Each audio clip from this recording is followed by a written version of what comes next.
Yo, what is good, YouTube, and welcome back to another JC2K video. In today's video, we are going to be building the best possible team using exclusively free cards in NBA 2K22 MyTEAM. Before we hop into the video, if you haven't already, make sure you hit that subscribe button. Help me push towards the 7,000 subscriber mark on the channel. I upload every single day. We've been grinding like crazy, and the channel's been growing a lot as of late, so I really do appreciate all of the recent support on the channel. And without further ado, let's hop right into it and start off with the starting PG position. And obviously, we're going to go in the game Nikola Jokic. I don't think that should come as a surprise to anybody. An absolutely elite all-around card at 6'11" with 7'3" wingspan. He's got exceptional size at PG, hot spots from everywhere, 80 hops and 99 stats across the board, as every in-game card does. Additionally, has the rail and base Kobe up around very quick, which I'm a big fan of. Super smooth, easy to green, and super solid release. Perfect dribble zigs with a quick dribble style, D-Rose size up, tray escape, pipping behind the back and the Pro 2 between the legs, and then perfect dunk animations as well. He's just an exceptional all-around card, an elite PG option,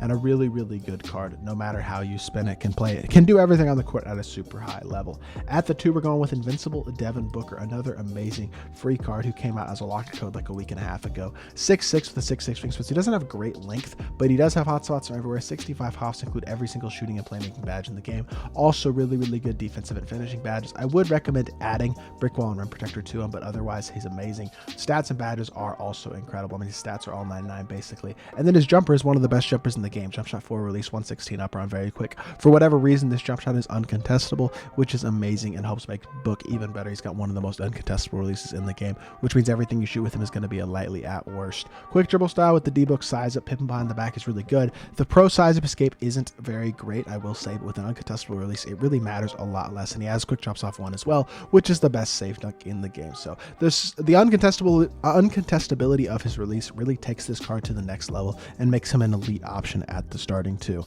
At the starting 3, we're going with Chris Webber, another in-game card on the squad and one of the best small forwards in the game. I think you could even make an argument that he is the best. At 6'9" with a 7'3" wingspan, hot spots from everywhere, 80 hops, and perfect stats as well. In addition to having a really good release, jump shot 110 with the Kemba up on very quick.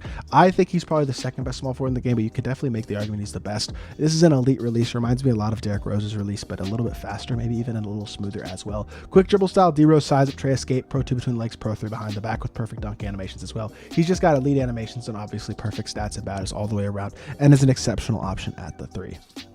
At the 4, I'm going with Darryl Dawkins. I think Dawkins is a card who kind of goes a little under the radar because he's not the biggest name. Was obviously a very good NBA player, but at this point, he's not remembered as much as he probably should be. But at 6'11" with a 7'3" wingspan, he's got good size at the 4, hot spots from everywhere, 65 hops, really, really good all-around Hall of Fame badges, especially on the defensive end where he's got every single Hall of Fame badge. Playmaking badges are really good. All the way around, badges are really good. I would add the Chef badge and the Tight Handles badge. Those are the only 2 to add. And then stats-wise, he's obviously basically 99 across the board. With jump shot 4 release, 46 up around very quick. It's not as good as Devin Booker's release because it's not uncontestable, but jump shot 4 is still a really, really good base. Smooth, fast, and easy to green. Also has the quick dribble style, Kobe escape, and the pippin behind the back. So solid all-around sigs for the card as well. Gives him a little bit of playmaking ability. And overall, he's just a really, really good versatile power forward option. And then at the center position, we got the final invincible in our starting lineup, which is going to be Mark Eaton. So starting lineup with 2 in-game cards and 3 invincibles is really, really good. And obviously Eaton is 7'4" with a 7'7" wingspan, so he's got exceptional size, which is really, really nice. Hot spots from everywhere, as well as 65 Hall of Fame badges. Basically a perfect Hall of Fame badges all the way across, except for the Chef badge, and a couple of playmaking badges, which I would add up to gold, and then Hall of Fame maybe if you have them. Stats obviously going to be basically 99 across the board, with a really solid release. Jump shot 25 on very quick is pretty smooth, and it's fast, and it's easy to green. With the shifty dribble style, sigs are not amazing, I will say, but he does have quick drops off 1 and the best standing dunks in the game. And at 7'4", he's going to compete at a super high level, even against guys like Yao and Taco, who obviously aren't on the squad because they're not free cards. At the backup PG position, we're going with another clutch time reward, our 3rd clutch time reward of this team, in addition to Webber and Eaton, and that is Jalen Rose, who's another really, really good, I think a bit underrated card in my team. At 6'8" with a 7' wingspan, he's got really good size at point guard, hot spots from everywhere, and 50 hops, include basically every single key shooting and playmaking badge you could have. Also really good defensive badges. He's a great perimeter defender, solid on the interior as well, especially with his good size at PG. Good speed, good shooter, solid solid dunker, has great safe dunks, and all just a really good all-around card. Jump shot 32 on very quick, is fast and easy to green with the quick dribble style. Donovan Mitchell size up, Kobe escape, and pip behind the back being super solid sigs as well. He's just a really versatile all-around card, plays really well. I'd say he's very similar in level as to how good of a card he is to a guy like Dyson Daniels. So he's a very good card for sure, and slots in really well at that backup point guard position. At the backup point shooting guard position, I'm going with Michael Finley personally. I think having Finley, who has those elite dribble sigs, is super nice. Just a really good all-around card at 6'7" with a 6'10" wingspan, hot spots from everywhere. Basically perfect dribble animations with quick dribble style, D-Rose size up, tray escape, and pip behind the back. Quick drops off one.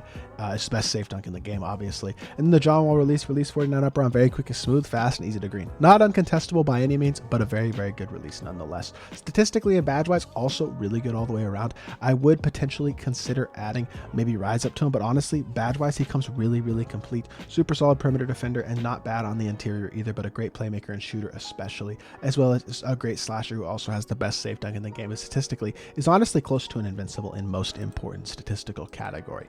At the backup 3, we're going with Grant Hill. I think Grant fits this role the best of any of the options we have at the backup 3 because he has good size at 6'8" with a 6'11" wingspan and is an exceptional defender. Obviously, stats and badges are going to be borderline perfect as an invincible card.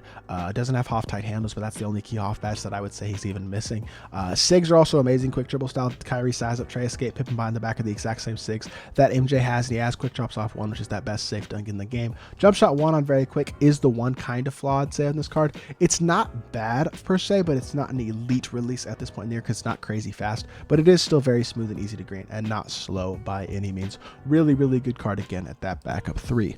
At the backup 4, we're going with yet another invincible card, and that's going to be Joel Embiid, a card who a lot of people have grinded for over the last couple of seasons.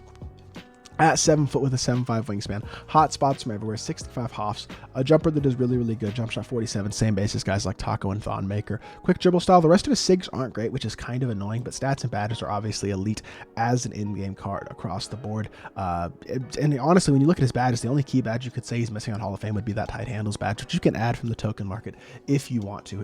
Just a really good all-around card again, and he deserves his spot at the backup 4.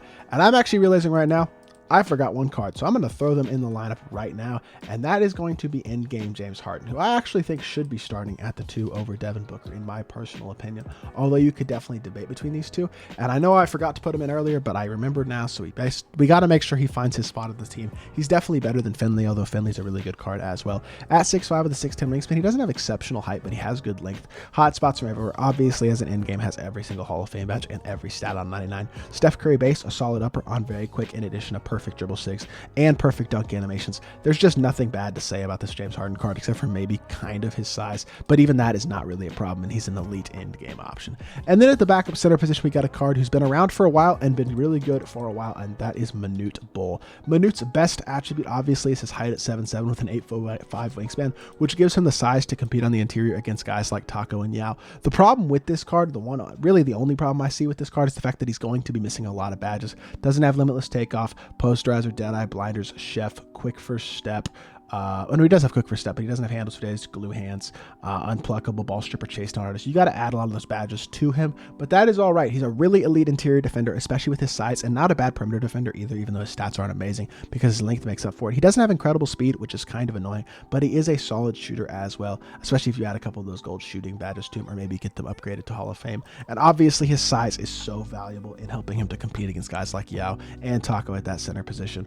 Jumper is also not bad. Step shot 19 on very quick. It looks a little weird, but it's smooth, and I find it very easy to green personally. And his dunk animations are really good as well, even though his dribble sigs are pretty poor at this point in the year. He's not really going to be dribbling anyway, though. His role on offense is to either be a masher or a pick and pop, catch and shoot big, and then defensively he's going to dominate on the interior and finishes out this squad really well. So this team right now I think is the best free team that you can build in my team. You got 3 in-game cards, you got 5 invincibles, and a couple other really good pieces as well.